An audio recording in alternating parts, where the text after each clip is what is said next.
In the name of God, King, servant, and Spirit of grace. Please be seated.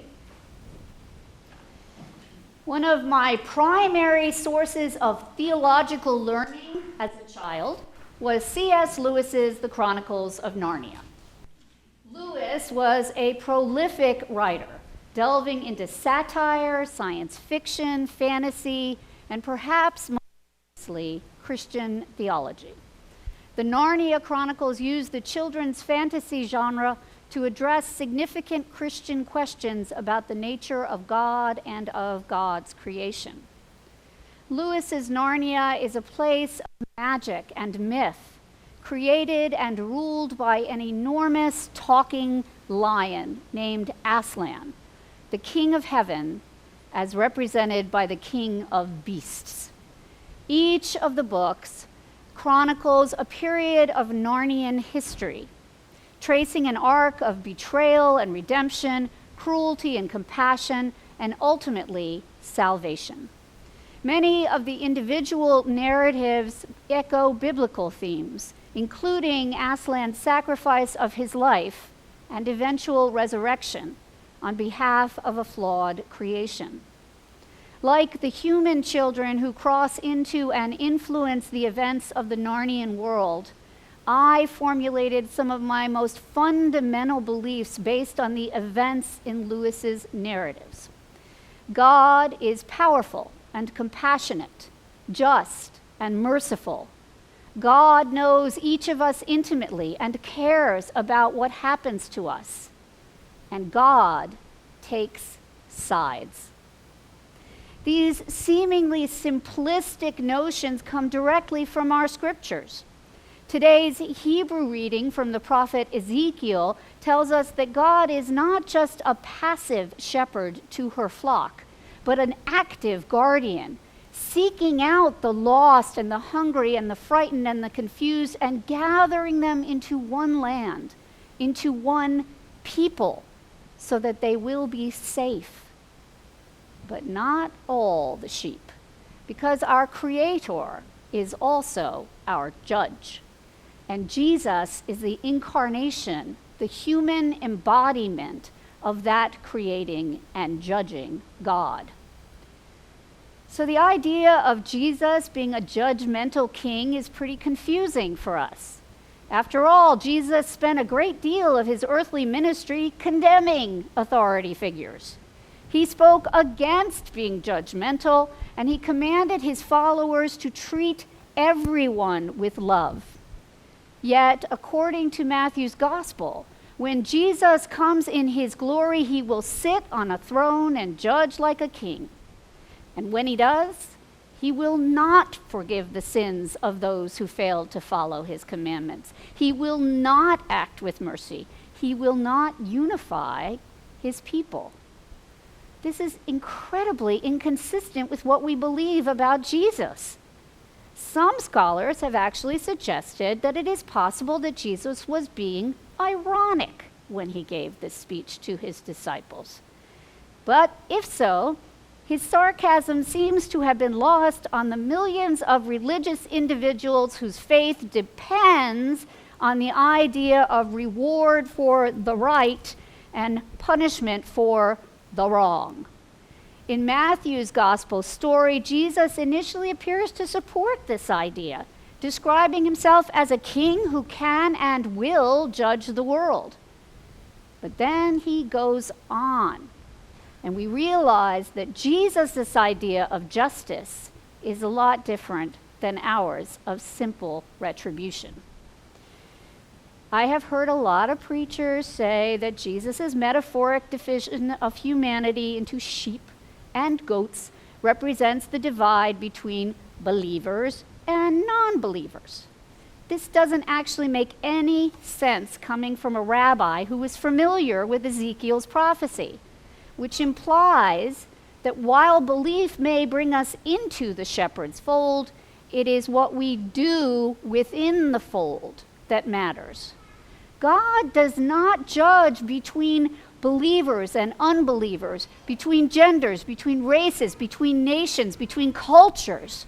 God judges between those who have plenty and those who do not.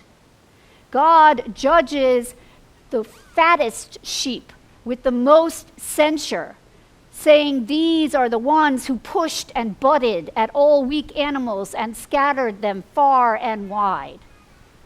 Jesus, too, suggests that it is not humans who, like goats, are kept safe within the community, but those who venture out into the world like the sheep would do, seeking community, who are doing God's will. You cannot hide and ask others to care for you. You have to go out and care for others.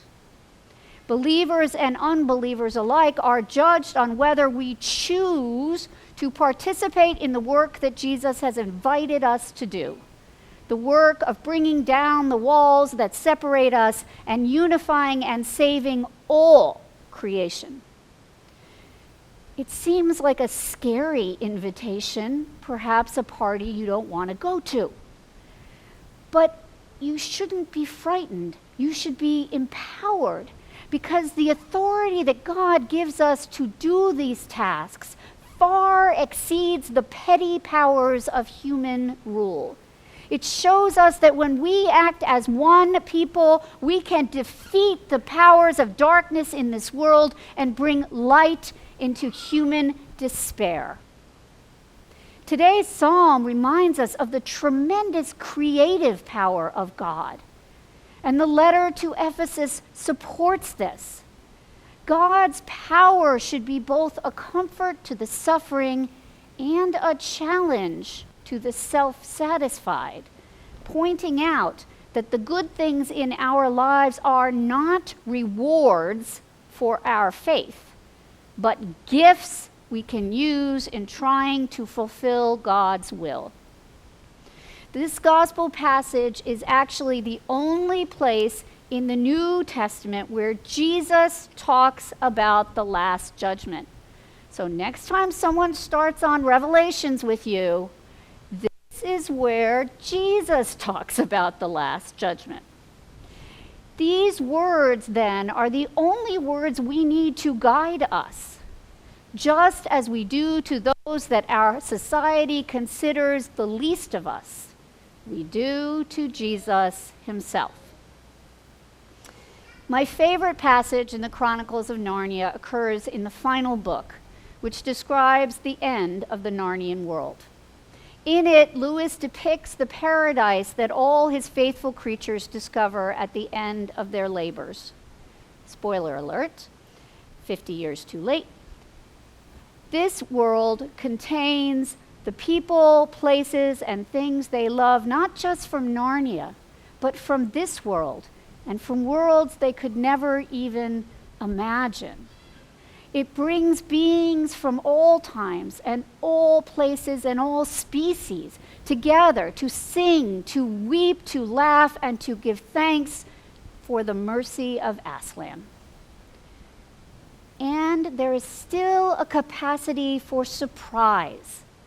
A young man who has long worshipped a figure described by Lewis as a false god, but who the Narnians know as an honorable and worthy opponent, approaches them as they explore Aslan's country.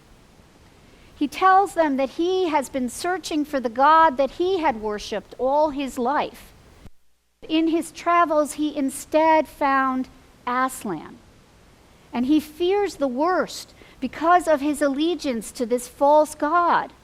But he is surprised because he is welcomed warmly by Aslan. He says to Aslan, "Does this mean that you and my other god are one?" Aslan says, "No, that is false. I have love for you not because he and I are one, but because we are opposites. No service which is vile can be done to me, and none which is not vile can be done to him. Therefore, if anyone swears by him and keeps his oath for the oath's sake, they are truly swearing to me. And it is I who reward him. And if anyone does cruelty in my name, although he says the name of Aslan, it is a false god who accepts that deed. This passage is really consistent with Lewis's belief that every prayer which is sincerely made, even to a false god or an imperfectly conceived true God, is accepted by the true God, and that Christ saves many who do not think that they know God. Our anxiety about unbelievers or enemies or anyone who is different than us is only usefully employed when it leads not to speculation and condemnation about them, but to earnest prayer and care for them, and an attempt to be in our own lives such good advertisements for Christianity that we will make it attractive. Even at an early age, I understood what Lewis was saying to me. Anyone who uses the gifts we have been given to do what Jesus has asked of us will someday stand beloved in the presence of the true and loving God.